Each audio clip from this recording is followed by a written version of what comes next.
Um, should we start now? It's Yeah. 12:32. Okay. So for this session, sorry, Mayank, you were saying something? No, I see a few people from outside Technogize who have come to attend this particular session. So I just wanted to welcome you guys. This is, probably for some of you, it might be the first Yoda session that you're part of.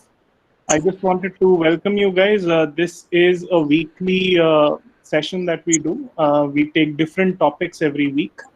And initially, the Yoda sessions in Technogize were basically for internal knowledge sharing, but we've extended it to the public wherever possible. And we definitely want more and more such Yoda sessions to go out. Technogize essentially believes in knowledge sharing, and therefore, these sessions, you can look forward to such sessions very regularly, or ideally every week, with some new interesting topics. So, if you like the sessions, please also tell your friends about it, and they can also, join. We'll be posting on LinkedIn through our Technogize channel anytime there is a Yoda session happening. All right, Atmaram, you can go ahead. Okay. Yeah, welcome everyone.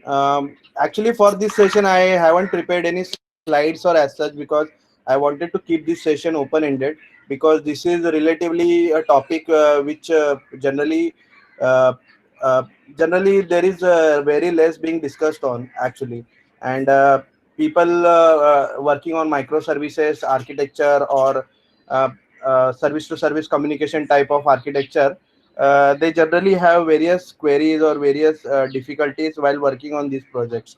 And when I actually came across this kind of testing, I thought like this helps much in those kind of questions. So I would like to keep it open ended just because you can ask more and more questions, and I can wherever possible with my knowledge I can answer those. So let's begin with this.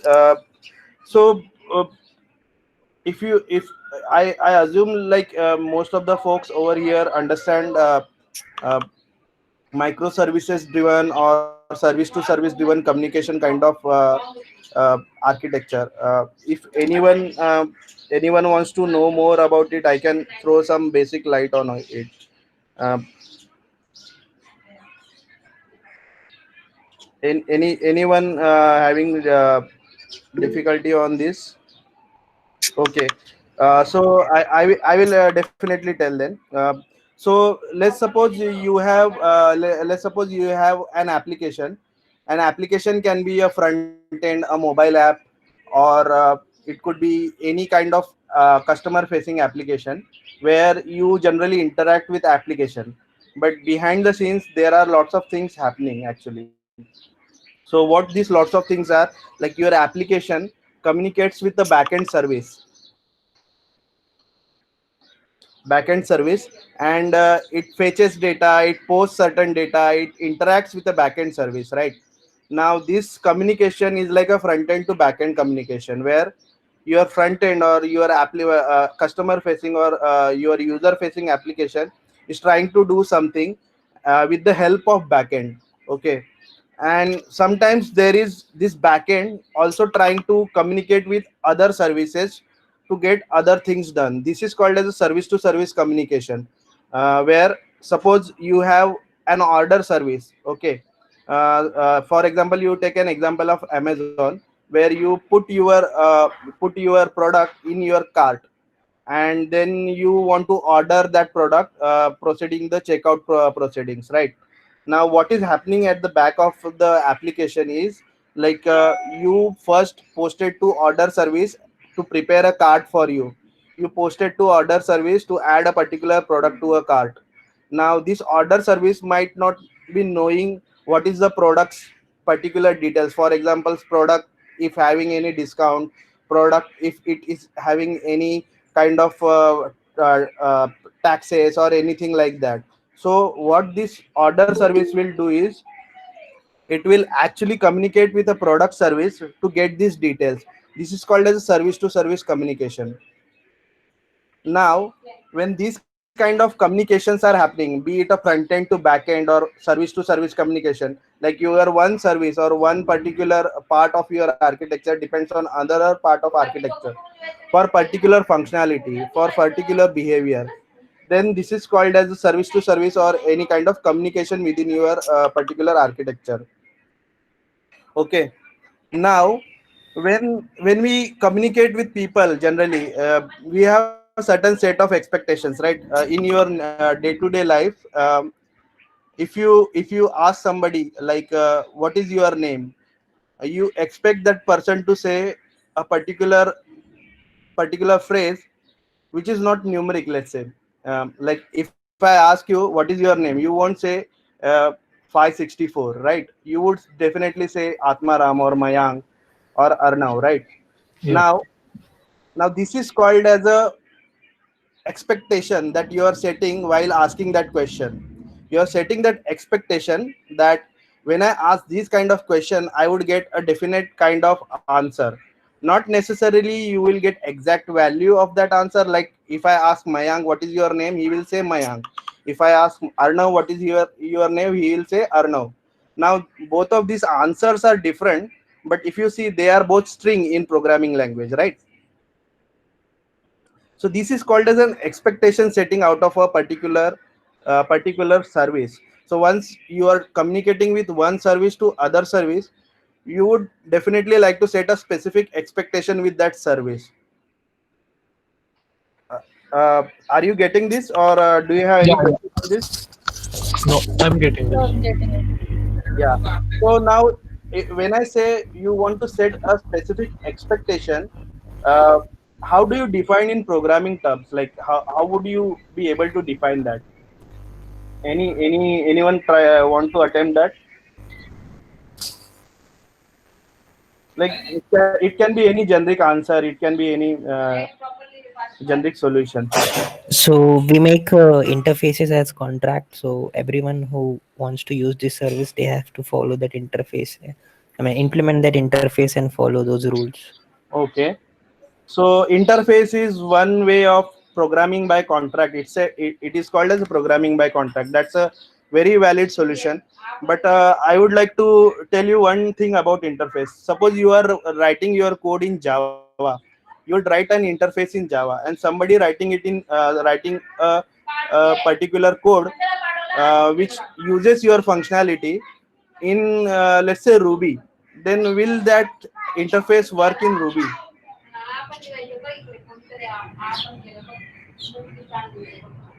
No, right? No, no. In that case, we have to depend on the protocol which is being communicated, mostly the REST API or any RPC kind of Right, protocol. right, right. So we would be talking mostly about REST throughout this session, because this session is uh, mostly targeting the REST platforms, and it could be generic, like contract testing could be generic around non-REST kind of protocols as well. But we would be mostly talking about REST. So we said REST. Okay. Now what REST protocols does, like on REST kind of architecture, what we do, we post a particular or get a particular data or get a particular behavior in terms of a particular contract, let's say JSON, or it could be XML, or it could be any other kind of uh, uh, object communication protocol, right? So now still this is a very high level. REST is very high level. Like if I say I want to get a product details, I would just get an object which is containing fields of a product. Now whether I will be able to match whether I am getting this particular field in this particular object or not, right?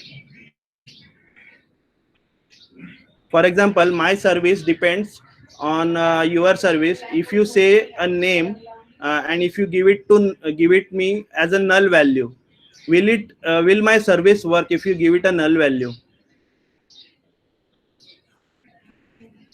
No, right? So that's where the term called as a contract testing came into picture.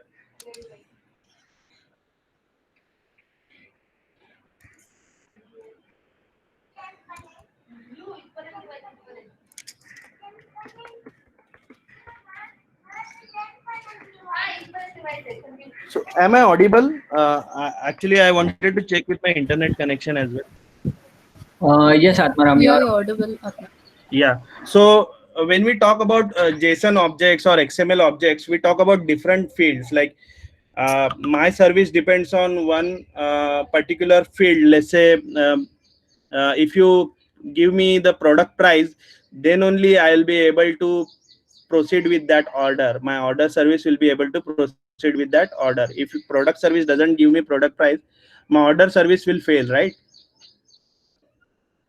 So that's called I am being a consumer. My order service is being a consumer over here. Consumer means it consumes some sort of response from a product service. So we would talk about what consumer is, and we will talk about what provider is. So my product service over here is a provider, and my order service over here is a consumer. So let's see this example in a more detail. I will share my screen. We still won't touch on how to get those contracts and all. I would just explain the behavior of these services first.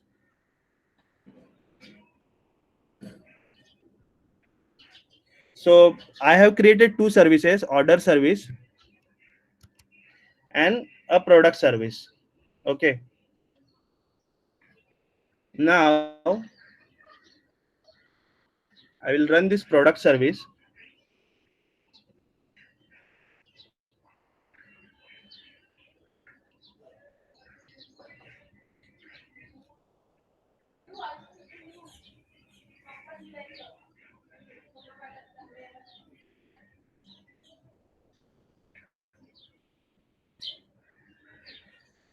Now this product service has various products. It is running on 8081 port. I will ask for product number 2 to give me a code for amount 10.0. It means what?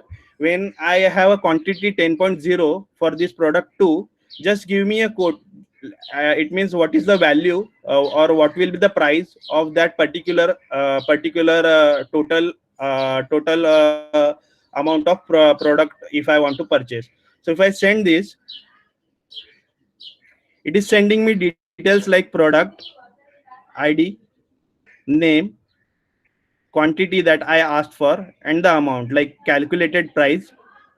Now there is some discount for the amount as well. Like suppose if I have amount greater than 5, I am getting some sort of discount. If I have amount greater than 100, I will get some sort of discount. So that is a discount percentage that I am getting, and that is a discount amount that I am getting.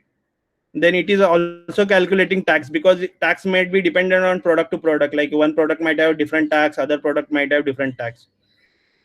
It is giving me shipping charges for that product as well, and it is giving me final cost. Now this is behavior of my product service. Like if I ask for a particular quote for a specific amount for a product, it gives me these kind of data, and this kind of data is useful for order service. Let's see how.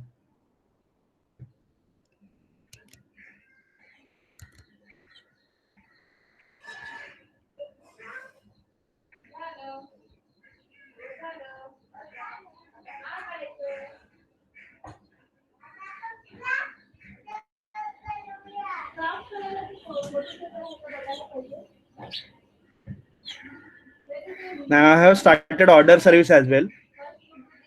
So first thing for me for order service is for me to prepare a card. So I will post a blank and just give me the card.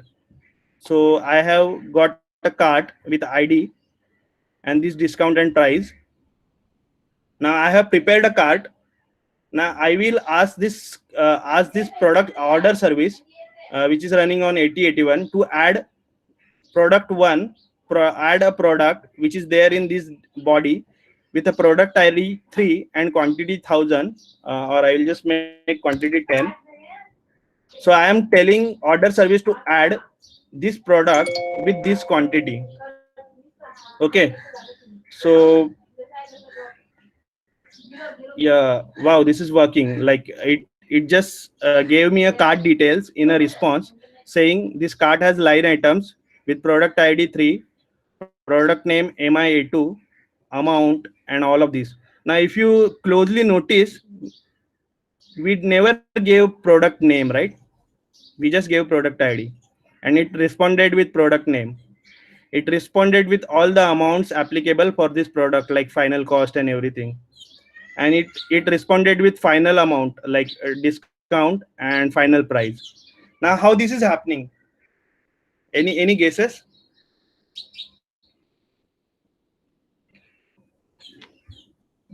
Hello.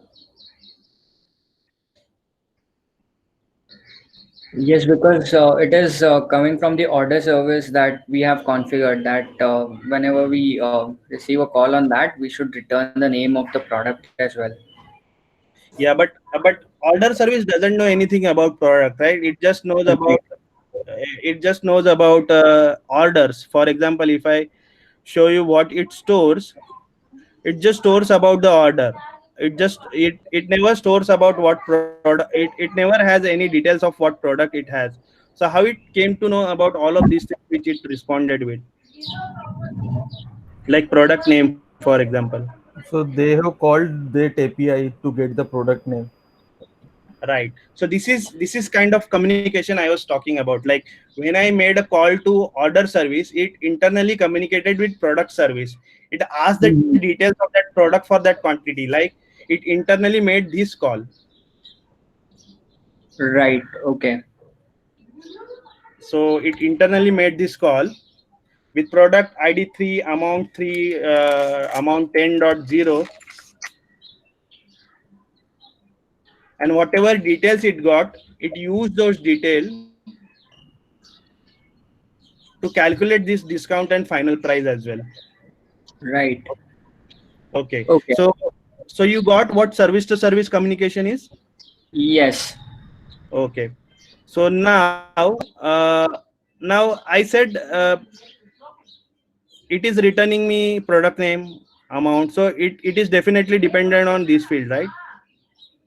So if let's say my product service, I'll change some code in product service.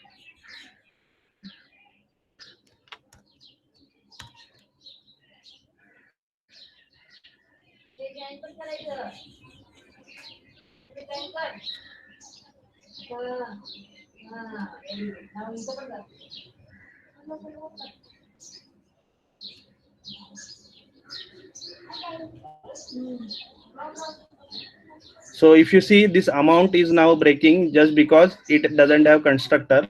Now let's assume our product service initially wasn't giving us discount percentage, and it was just giving discount amount. So I have changed the constructor of amount field to be just giving discount amount and product service. Now if I rerun,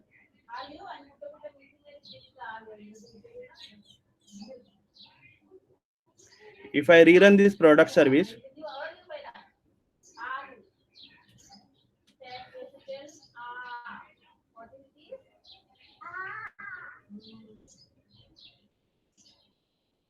and now I try to do add, I will add, let's say, product 2, quantity 10.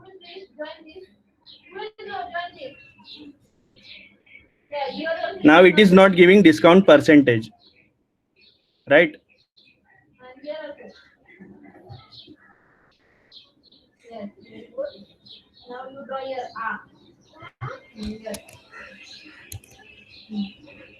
So if you check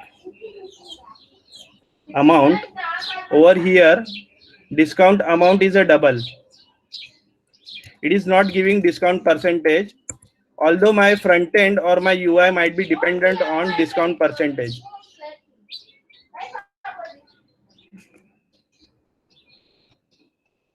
Right. So my order service has broke just because of the product service. Correct. It Correct. might break my front end because it didn't give me this discount percentage. Mm-hmm. although it is gracefully handled in order service, that whatever response I get, I just pass away that response. That's why order service as such didn't broke. But it was, is, suppose if this field was used somewhere in some calculations, then my order service would have also broke.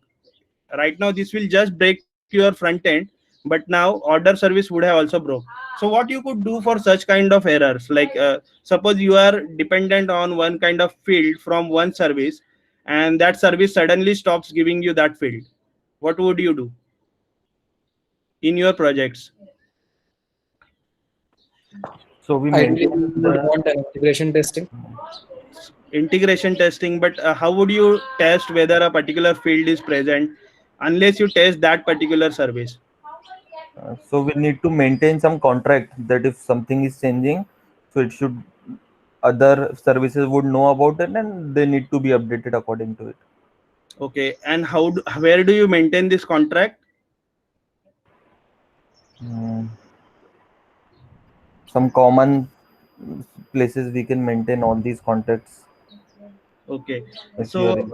I was not talking about programmatically. Many people, what they do is they do push contract on Confluence pages, or let's say they have Swagger APIs, or they have other kind of APIs, where generally they refer these services frequently, and then by the means of human communication they come to know about these contracts, not programmatically. So what I am going to demonstrate is a programmatic way of verifying contract.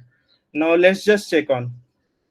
I have written, I will just run this particular test first, then we will see what magic it's happening. So I will run a contract test which I have written. We won't go into the details of contract right now.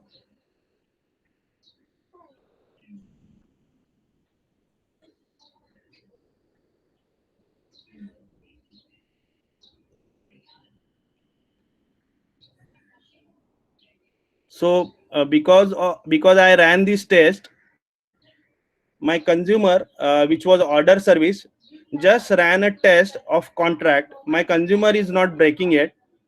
My test did pass, but what it did is it created a contract. We won't go into the details of this contract right now. We will see what is happening behind the scenes once we actually look into the details of the contract. But now just assume this contract is being published somewhere, and now my provider who made that change sometime in their code wants to check whether I am breaking any contracts or not. So I will run this test.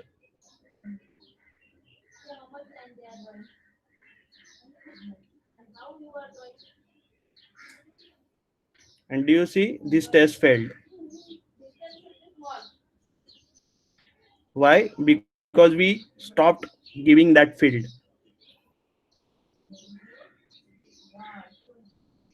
So now let's go into the details of what happened. So being a consumer of a product service, what product service did is it wrote a contract test. So so before talking about this, I will talk more about what a consumer driven contract means, or what a consumer driven contract philosophy means. So if you see, when we talk about contracts, there is someone who is setting expectation and someone who is following that expectation. So someone here who is setting expectation is a consumer, and someone here who is following expectation is a provider. So consumer driven contracts works on the same philosophy. What it means is consumers generally publish a contract that they are dependent on. Like, I'm dependent on these fields for being string value or numeric value or something like that, and they publish a contract somewhere, be it a S3 bucket, packed broker. We'll talk about these mechanisms of publishing later on, but they just publish this contract somewhere. And when provider undergoes any changes, or day-to-day programming or maintenance or day-to-day development activities, if they are doing any changes, they just run a contract test to check whether they are breaking any consumers or not. And if they are breaking any consumers by any change, it means they have breached the contract. So this is called as a consumer driven contract. So there must be something called as a provider driven contract as well, right?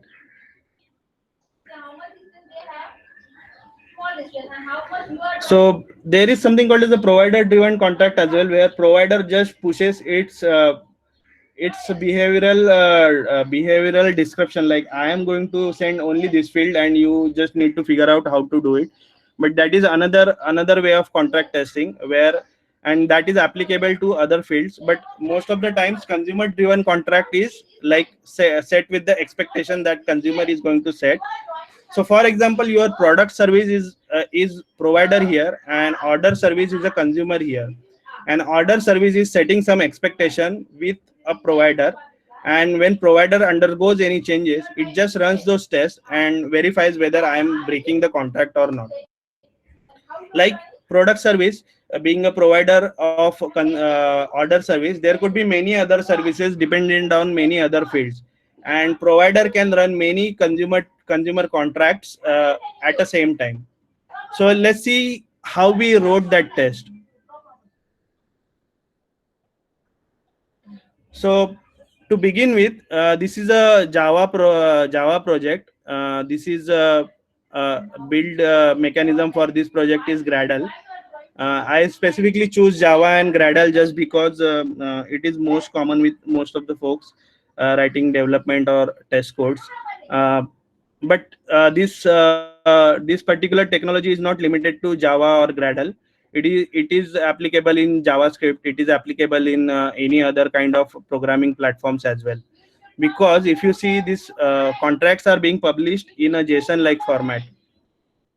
So to get started with consumer driven contract testing, first what you need to do is you need to apply plugin Pack JVM provider Gradle in your build script, and you just need to add these two dependencies. If you are writing consumer, Pack JVM consumer JUnit 5, if you are using JUnit 5. If you are using JUnit 4, there will be JUnit 4 package as well, and Pack JVM consumer Java 8. Just a minute.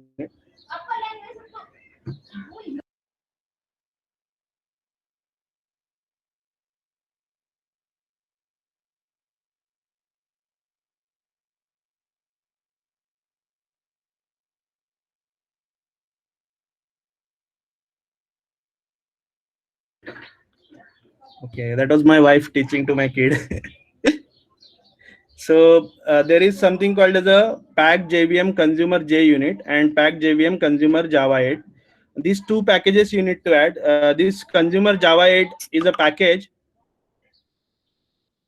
Which is used for Java specific things, and this is JUnit specific things, and it provides certain set of annotations. So now it could be I specifically chose Micronaut because there is very less available on Micronaut as a service platform for writing services.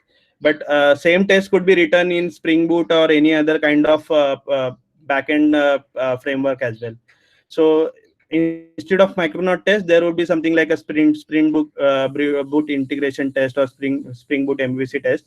But this is just a test annotation. Now I have extended this with packed consumer test extension dot class. Now because of this, now this understands how to execute this test. Now what I am testing over here is test add to cart. Now there is something called as a cart service in my code, which creates a new cart. Now I have created a new cart. Then I wanted to test add to cart, right? So what I did is cart service dot add to cart.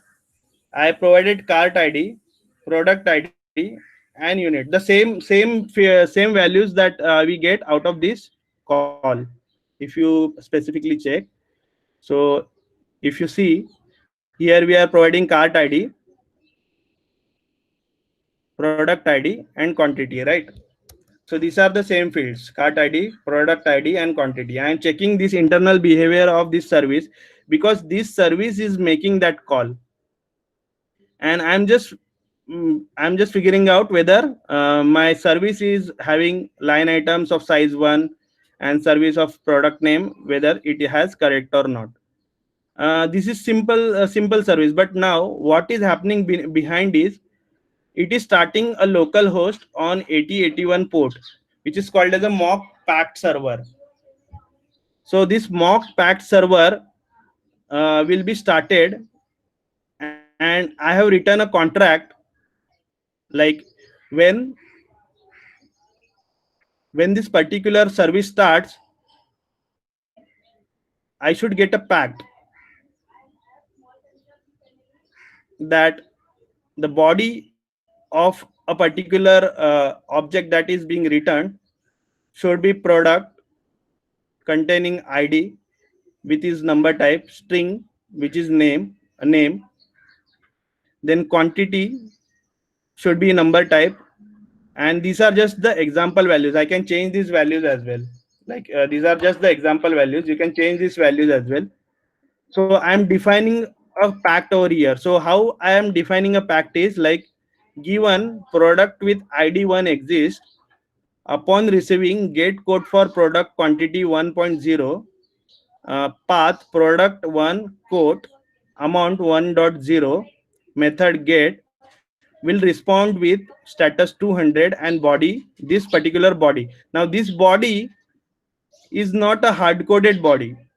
This body is kind of a contract for which I have given example values. So contract says like a body which has a product with ID as a number type, with name as a string type, which also has an object called as an amount, and internally this amount should have a number type calculated price, number type discount amount, discount percentage, tax, shipping charges, final cost. Now since I have written that discount percentage should also be present, which is a number type, once I run this test, it records an interaction. So interaction means my card service is interacting with this mock server, which responded with this pact, and it generated. So if I delete this,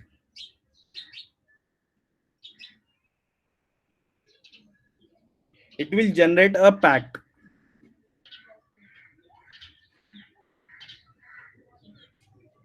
It generated this pact. If you closely look at this pact, it just recorded the interactions like description get code for product for quantity 1.0, and request is this, amount is this, status, and if you see body, it has a specific body, but this is just an example. But matching rules, if you check, it has product ID matchers match number. Similarly, you can put a matchers like regular expressions as well. For example, product dot string matcher, and you can put regular expressions. If you see, this method provides me a mechanism to put regex as well. There are dates, right, in your applications generally, and dates might be of a specific format. If your one service fails to provide you a date in specific format, your another service might also fail. So you can specify date and formats as well, and it will just produce those matching rules. You're getting this, or am I going too fast? Yes, we are getting this. I have one question. So we have hard coded some of the values. So when we do this into our real world applications, so so that is kind of a mock data that we are testing against, right? Yes. So how we will be doing this into our real life application? So I was just confused about that. Okay. Yeah. So pardon me for not clarifying that. So consumer side of test are always run against a mock server just to generate a contract. So consumer side of responsibility is just to generate a contract. So suppose my card service dot add to cart, if it didn't interacted with this local host, it won't generate that contract at all. So for example, if I comment this,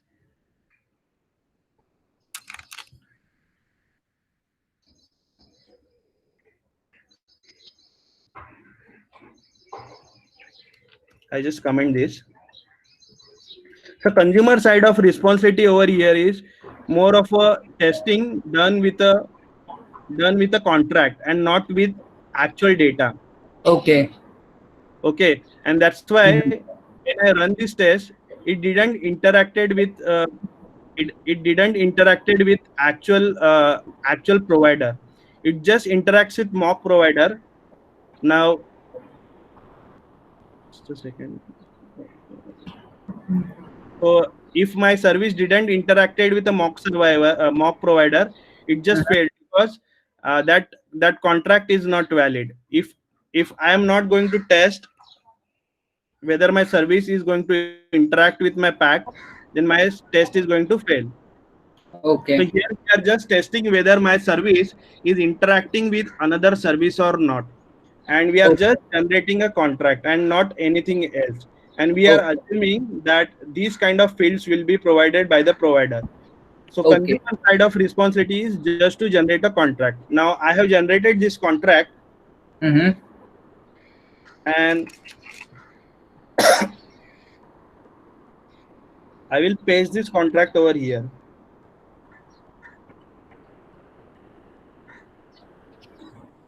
So if I don't have this contract, let's see what's happened.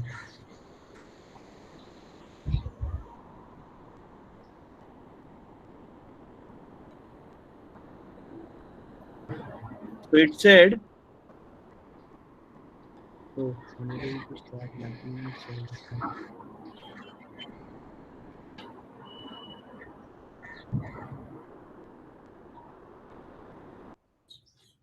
It said it was unable to start Micronaut server if this pact was not there because it was not having any pact.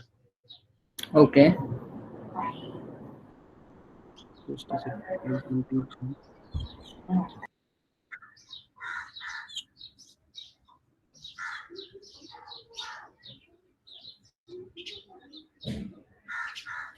Okay, actually I am running this server already. That's why it failed because 8081 port was already busy. Okay. But if I delete these packs and if I run this test, they are saying no packed files were found to verify. So for server to verify, they need a contract, right? And this Okay. contract verification is being done by consumers. Okay. So now if you check Okay. what I'm doing over here is I'm just running a template packed provider. This is just a tag. So I'm running a template called as a packed verification invocation context provider. This is a predefined template which comes with the provider. So if you check what we have written from the provider side, we have again added a Gradle plugin dependency and some more some more Maven dependencies, pack JVM provider JUnit. This is the additional we have added. And because of this, I'm getting this provider pack folder. I'm saying packs. So look for packs in this pack folder. Okay. And whatever packs you find, just run those packs. So there is nothing as such I'm doing over here in this test. There can Okay. be something that you can do about the test. For example, product with ID 1 exist is a precondition for this particular test. So once you start your service, you need a product. So you can do like you can insert into the database and add a product. For me right now, these products are already added. That's why this step is hollow and doesn't need any kind of setup. But this is called as a state of a particular service. For example, here we said given product with ID 1 exists, right? So this is a precondition for this test. If product with ID 1 wouldn't have existed, this test wouldn't be valid, right? And for my service to set that state, whatever code I need to write, I can write it over here. So when this packed provider will run this test, it will run first this particular part of code. It will set that state in your application or your service, and then it will run these packs.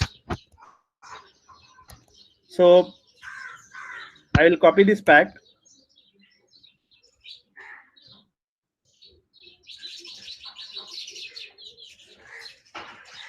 And I will run now.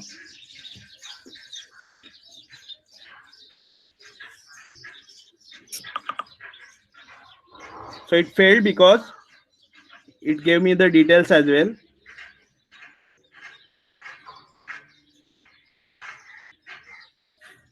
Because that field was not present.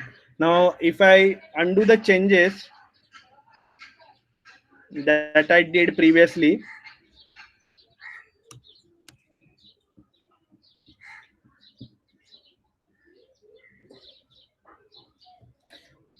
so just one point to be noted, when you are running provider test, what your test framework is doing is actually starting your provider service and verifying this contract against your test. Right.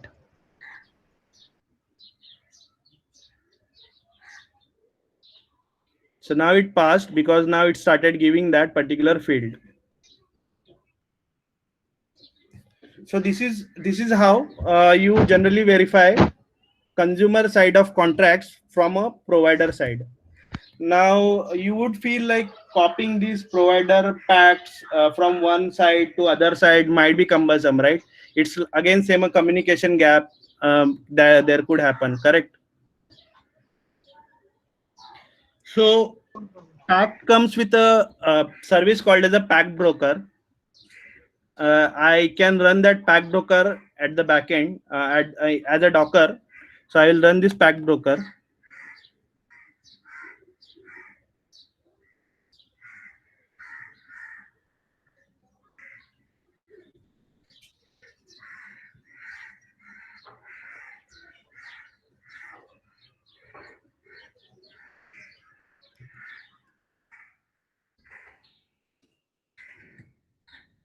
I'll run this pack broker. Now what facility pack broker provides is you can keep your packs at one particular shared location. I will delete this first. Now it doesn't have any packs. Now what I will do is I will run this test.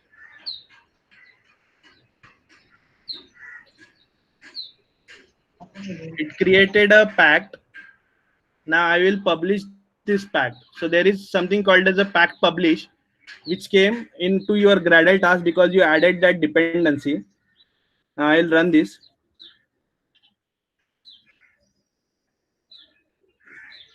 Now if you see this particular pack broker UI, there is one pack added. So here it says consumer is order service and provider is product service, and this was added less than minute ago. You can see a nice graph of your which services are dependent on which service as well.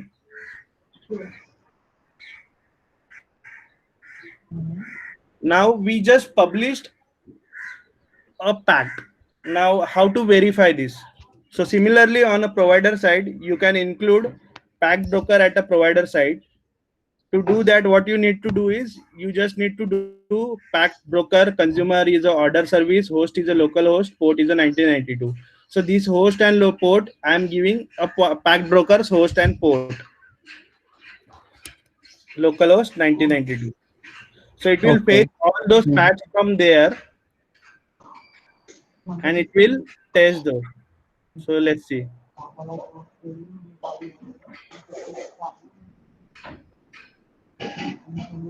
Now here it is says last verified about 2 hours ago. Now if I refresh,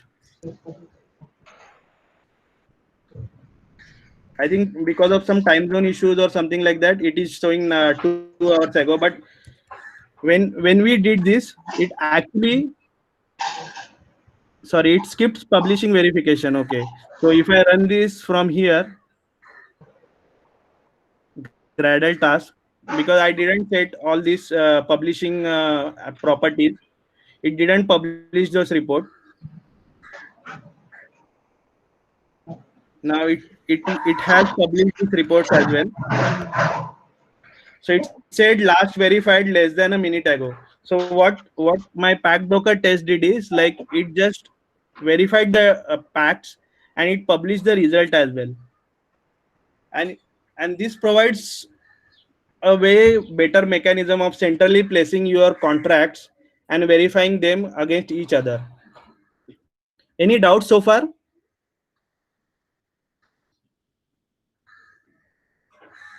So, Atmaram, from what I see is that for every provider and consumer, there is only one pact, no matter how many endpoints are there. Is that true?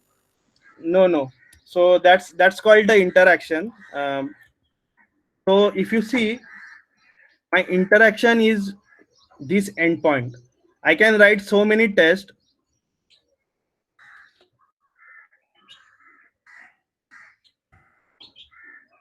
Let's say this is add card 2, which is interacting with something else.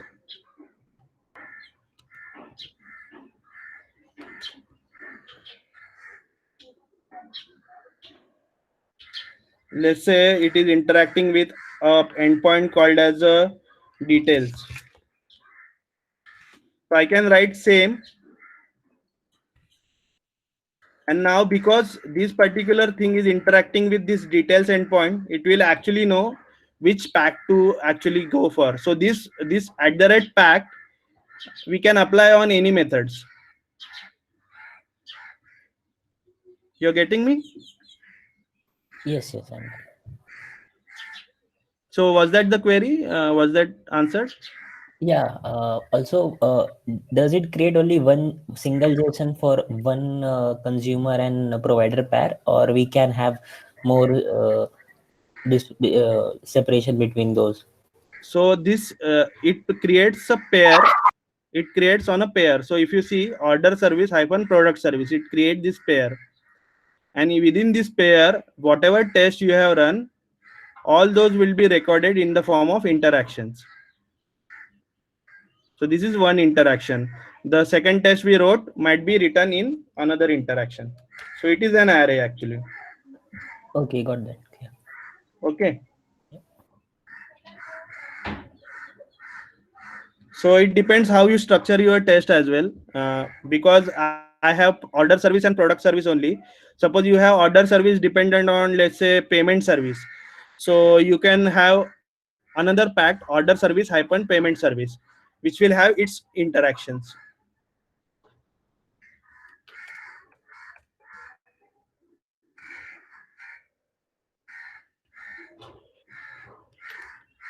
So this code is available on GitHub as well. I will share the link.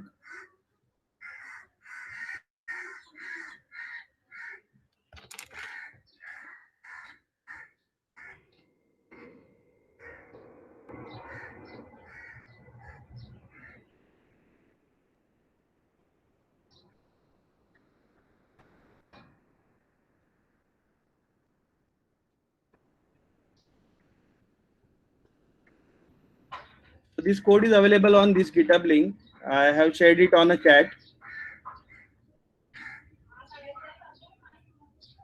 So I think that's what I wanted to cover out of agenda for today's session. Any doubts so far? Any other doubts? Was it too fast, or you were not able to get some part?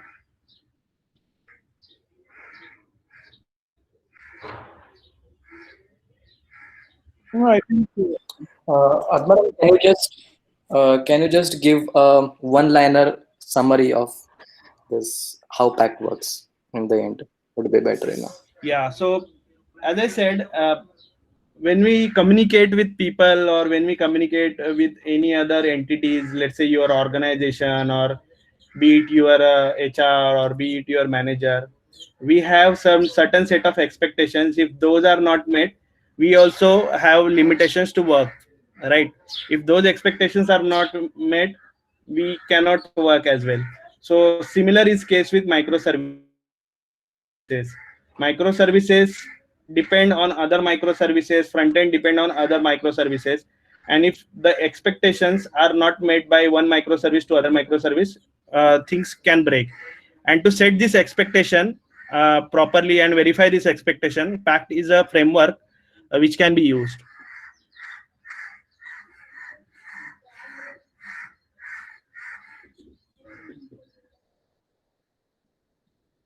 Okay. Okay,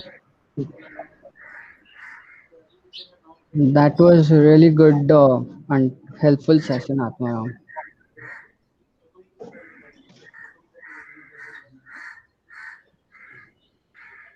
Yeah, any other doubts or any other queries on this Pact or contract test? So about provider test. Yeah. So provider test is the test which verifies whether its endpoints are returning the correct data according to the Pact contract or not. So when we are running the provider test, Yeah. do we have to mock the database or the service layer, or we should just do allow the entire flow to work, or we can just test the controller and mock the rest of the layer? Yes. So that is a really good question. If you see for this entire example, I never had a repository layer. This is all, everything is happening in memory. So your service is responding with a particular details based on your controller service and your repository's interaction, right? And setting a state is just the prerequisite. Now how you set a state is up to you. You can mock your repositories. I won't suggest to mock the services, because sometimes problems with services cannot be uncovered unless there is a proper, suppose if you are using a programming language which is dynamically programmed, where your fields are not type safe, or type safety is not there. In those cases, I would suggest you to write a proper integration test or broader integration test. It's called a broader integration test in that sense, where you have everything up. If you have dynamically typed languages or not non-type safe languages. For type safe languages, these are generally covered, because if you don't have one field, it would be there in a particular fields itself. So that's the golden rule for you. Let's say if you have a type safe language, you can safely mock repositories and databases, be it a in-memory database or something like that.